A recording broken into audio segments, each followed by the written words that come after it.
जी तो दोस्तों, कैसे हैं आप। जैसा कि हमने पिछले एपिसोड में देखा था कि सियोन सबको अपनी रियलिटी बताता है कि वो पैक युयंग का बेटा नहीं है और ये भी कि उसने शादी की हुई है, जिसे सैंगवू भी देख रहा होता है। चलिए तो अब शुरुआत करते हैं अपनी आज की एपिसोड की, जिसमें हम देखेंगे कि सियोन हिजू को ढूंढते हुए हिजू की लोकेशन ट्रेस करते हुए वहाँ पहुँचता है जहाँ एक्सीडेंट हुआ होता है। कि इतने में सियोन को कैंग हियोक्चुओल की कॉल आती है और वो सियोन को बताता है कि हमने इसको ढूंढ लिया है। फिर सियोन इनके पास जाता है और इनसे पूछता है कि कहाँ है हिजू। इस पर वो बताते हैं कि हमें लगता है कि एक्सीडेंट के टाइम पर कार बहुत स्पीड से आ रही थी और फिर वहाँ से नीचे चली गई। और फिर सियोन को एक सैंडल दिखाता है जो कि हिजू की होती है। सियोन सैंडल को देखकर सैड हो जाता है। इतने में वहाँ सियोन के पेरेंट्स और होंग हिजू की फैमिली भी आ जाती है और होंगन इस प्लेस को देखकर कहती है कि मुझे लगता है कि इनकी कार यहाँ से नीचे गिर गई होगी। और मोम वहाँ मौजूद पुलिस ऑफिसर से पूछती है हिजू कहाँ है और फिर कहती है हिजू तुम ऐसे नहीं जा सकती। और फिर हिजू को आवाजें देती है और रोने लगती है। इतने में मिस्टर होंग और पैक युयंग आपस में एक दूसरे को इस एक्सीडेंट का जिम्मेदार ठहराकर लड़ने लगते हैं। इन्हें देखकर होंगन गुस्से से चिल्लाती है और कहती है ये कोई वक्त है एक दूसरे को ब्लेम करने का। आपको इस वक्त अपने बच्चों का ख्याल करना चाहिए और अभी होंग हिजू को तलाश करना चाहिए, राइट। फिर हिजू की मोम कैंग हियोक्चुओल से कहती है प्लीज हिजू को जल्दी तलाश करो। और फिर सियोन जाकर कार को चेक करता है, कार में कोई नहीं होता। इस पर सियोन कैंग हियोक्चुओल से पूछता है कि मेरी मॉम नहीं आई क्या।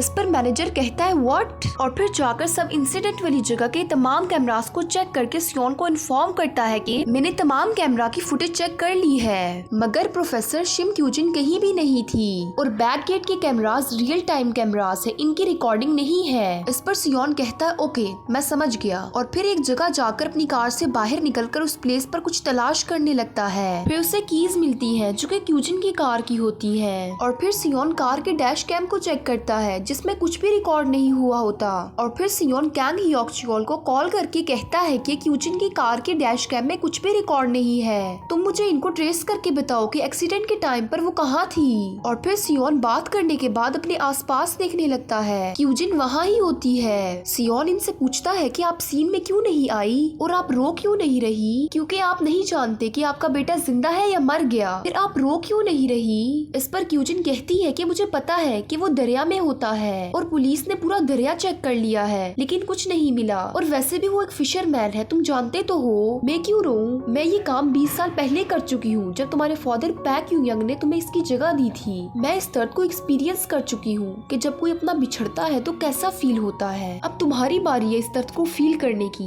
नेक्स्ट सीन में हमें यूरी को दिखाया जाता है जो न्यूज रिकॉर्डिंग स्टूडियो में न्यूज रिकॉर्ड करवा रही होती है, जिसमें वो बताती है कि होंग हिजू अभी तक नहीं मिली, तमाम रेस्क्यू टीम सर्च कर रहे हैं। और फिर यूरी कुछ देर खामोश हो जाती है जिस पर कैमरामैन कहते हैं ये खामोश क्यों हो गई। और फिर यूरी कुछ देर बाद बोलती है कि व्यूअर्स काइंडली हमारे साथ कोऑपरेट करें, अगर आप लोग हमारी हेल्प करेंगे तो हो सकता है कि प्रेसिडेंट होंग हिजू जल्दी अपनी फैमिली के साथ हो। नेक्स्ट यूरी और सैंगवू को दिखाया जाता है जो कि कार में होते हैं और आपस में हिजू के बारे में बातें कर रहे होते हैं, जिसमें सैंगवू यूरी को बताता है कि हिजू सियोन की वाइफ है, ये बात मुझे पहले से पता थी, आई एम सॉरी कि मैंने आपको नहीं बताया। इस पर यूरी कहती है कि आप सॉरी क्यों कर रहे हो मुझे। और फिर सैंगवू कहता है कि हिजू बोल भी सकती है। यूरी हैरान होकर सैंगवू से कहती है कि क्या ये सच है। इस पर सैंगवू कहता है हाँ ये सच है और उसकी आवाज भी बहुत प्यारी है। इस पर यूरी कहती है जल्दी से हिजू को तलाश करो, मैं उसकी आवाज सुनना चाहती हूँ। नेक्स्ट हमें एक्सीडेंट की जगह दिखाई जाती है जहाँ रेस्क्यू टीम हिजू को तलाश कर रही होती है। हियोक्चुन और तमाम स्टाफ वहाँ रेस्क्यू की टीम की हेल्प करने के लिए मौजूद होते हैं। यूरी और सैंगवू भी वहाँ आ जाते हैं और फिर वो दोनों हियोक्चुन से सियोन के बारे में पूछते हैं और हियोक्चुन इन्हें बताता है कि सियोन को भी कॉल आई थी और फिर वो जल्दी में चला गया।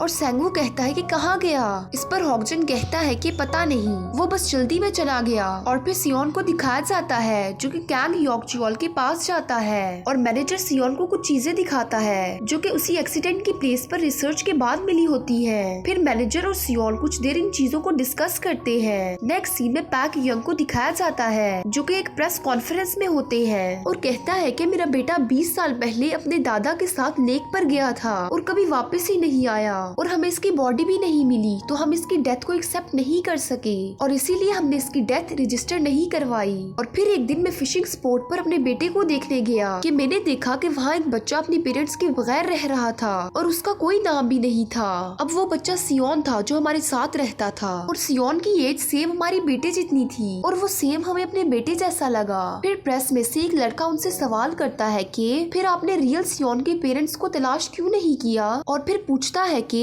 आपका बेटा स्पोक्स पर्सन पैक सियोन को क्यों मारना चाहता है और क्यों वो सियोन को थ्रेट कर रहा है। इतने में कैंग हियोक-च्योल के कुछ लड़के आकर पैक यंग से कहते हैं कि आपसे एक जरूरी काम है और उस सवाल करने वाले से कहते हैं कि अब बाद में सवाल कर लेना। और फिर पैक यंग इन लड़कों को रोक कर कहते हैं कि मैं अभी आपके सवाल का जवाब दूंगा और फिर कहते हैं कि ये सब झूठ है कि मेरा बेटा सियोन को थ्रेट कर रहा है या फिर उसे मारने की कोशिश कर रहा है। इस पर वो लड़का कहता है कि अच्छा ये सच नहीं है तो फिर सियोन की कार के डैश कैम में आपके बेटे की रिकॉर्डिंग है कि जब उसने होंग हीजू को किडनैप किया था और मेरे पास इस बात का प्रूफ भी है और मेरे पास रिकॉर्डिंग भी है उसकी। और फिर रियल सियोन की रिकॉर्डिंग सबको सुनाता है और फिर रिकॉर्डिंग सुनने के बाद वहाँ अजीब सी हलचल मच जाती है और फिर पैक यंग कहते हैं कि ये सच नहीं है। इतने में वहाँ कैंग हियोक-च्योल क्राइम इन्वेस्टिगेशन डिपार्टमेंट से आता है और फिर कहता है कि क्यूजिन कौन है। इस पर क्यूजिन कहती है कि मैं हूँ क्यूजिन और फिर कहता है कि आपको अरेस्ट करना होगा और हमें शक है कि आप मर्डर केस में इन्वॉल्व है। और फिर क्यूजिन को अरेस्ट करके ले जाने लगते हैं। इस पर पैक यंग उन्हें रोकने की कोशिश करता है बट वो क्यूजिन को अरेस्ट करके ले जाते हैं। नेक्स्ट सीन में हीजू की मॉम को दिखाया जाता है जो कि हीजू की याद में रो रही होती है और होगन इनको देखकर डैड के पास जाती है और उनसे कहती है कि आप कुछ करते क्यों नहीं है, आपको कुछ करना चाहिए। कि आपको ये डर है कि अगर आपने कोई कदम उठाया तो आपने जो डील पैक फैमिली से की थी वो एक्सपोज हो जाएगी।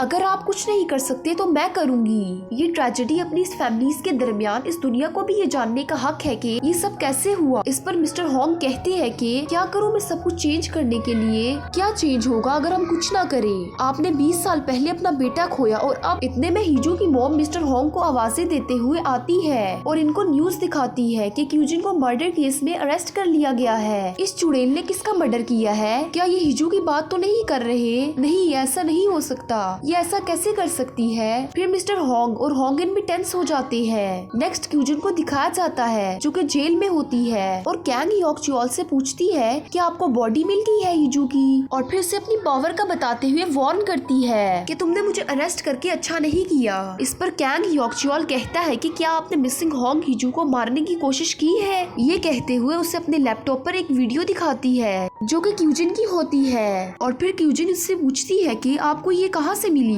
फिर कैंग हियोक-च्योल सियोन को रूम में बुलाता है और खुद रूम से बाहर चला जाता है। फिर सियोन क्यूजिन के पास आकर उनको एक रिंग देता है और कहता है ये ग्रैंडफादर की सिग्नेट रिंग है, उन्होंने ये मुझे मरने से पहले दी थी बट मैंने कुछ दिन बाद ये रिंग वापस इनको दे दी और फिर आपने जब इनको मारा तो ये सब इस रिंग में रिकॉर्ड हो गया, आप ये कॉन्फेस कर लो, इससे पहले पुलिस को कोई ना कोई एविडेंस मिल जाएगा। ये बात आपको मुझसे बेहतर पता है। इस पर क्यूजिन कहती है कि इस वक्त किसी और चीज के बारे में क्यूरियस हूँ। मान लेते हैं कि मैंने उसे किडनैप किया, लेकिन तुम जो सच में ढूंढना चाह रहे हो वो उसकी बॉडी नहीं है, क्या वो जिंदा है या नहीं। सो अब मुझे बताओ कि क्या कोई रीजन है कि मैं उसे जिंदा रखूं। मैं उसे हॉस्टेज की तरह नहीं रखना चाहती, तो मैं उसे क्यों जिंदा रखूंगी। अगर आप मेरी जगह होते तो क्या आप उसे जिंदा रखने की जहमत करते। और फिर सोचती है कि मिस्टर बिन एक्सीडेंट की जगह पर पहुंचकर रियल पैक सियोन को बचा लेते हैं और फिर मुझसे पूछते हैं कि होंग हीजू का क्या करना है। इतने में सियोन कहता है कि आपको उसको जिंदा रखना होगा मेरे लिए। इस पर क्यूजिन कहती है तुम्हारे लिए क्यों। सियोन कहता है कि क्योंकि आपने मुझे पहले कहा था कि किसी अपने का ऐसा दर्द कि आप ये भी जानते हो कि वो जिंदा है या नहीं।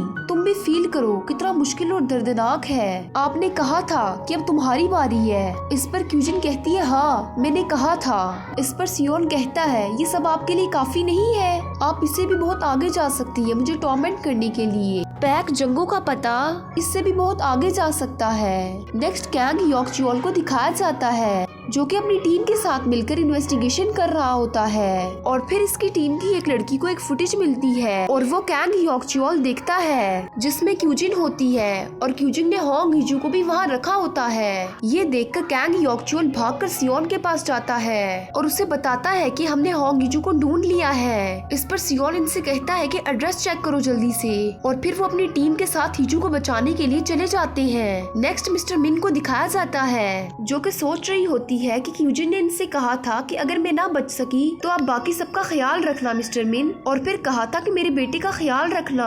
और फिर वो उठकर उस सीक्रेट रूम में जाता है जहाँ उन्होंने हीजू को रखा होता है, और फिर अगेन सोचता है कि क्यूजिन ने कहा था कि फिर हीजू को मार देना, और हीजू की तरफ बढ़ता है। दूसरी तरफ सियोन को दिखाया जाता है जो कैंग योक्चुअल और उनकी टीम के साथ हीजू की तरफ आ रहा होता है। दूसरी तरफ मिस्टर मिन हीजू से कहता है कि यहाँ से भाग जाओ, जिस पर हीजू वहाँ से भाग जाती है। और फिर मिस्टर मिन सीक्रेट रूम के पास खड़ा होता है। रियल सियोन उसे डोर ओपन करने का कहता है, लेकिन मिस्टर मिन सीक्रेट रूम लॉक कर देता है। इतने में पैक यंग वहाँ पहुंचकर उसे डोर ओपन करने का कहता है, लेकिन वो ओपन नहीं करता। फिर हीजू को दिखाया जाता है जो कि गोली की आवाज सुनकर गिर जाती है। फिर रियल सियोन और पैक यंग को दिखाया जाता है। रियल सियोन उसे गन पॉइंट पर रखकर पैक यंग से बोलता है कि आप मुझे मारना चाह रहे थे, मुझे खुशी है कि मैं आपको आखिरी दफा देख रहा हूँ, बाय बाय। फिर वो हीजू को ढूंढ रहा होता है। हीजू छुपी हुई होती है। कार आते देखकर वो भागकर कार की तरफ जाती है कि रियल सियोन उसे देख लेता है भागते हुए।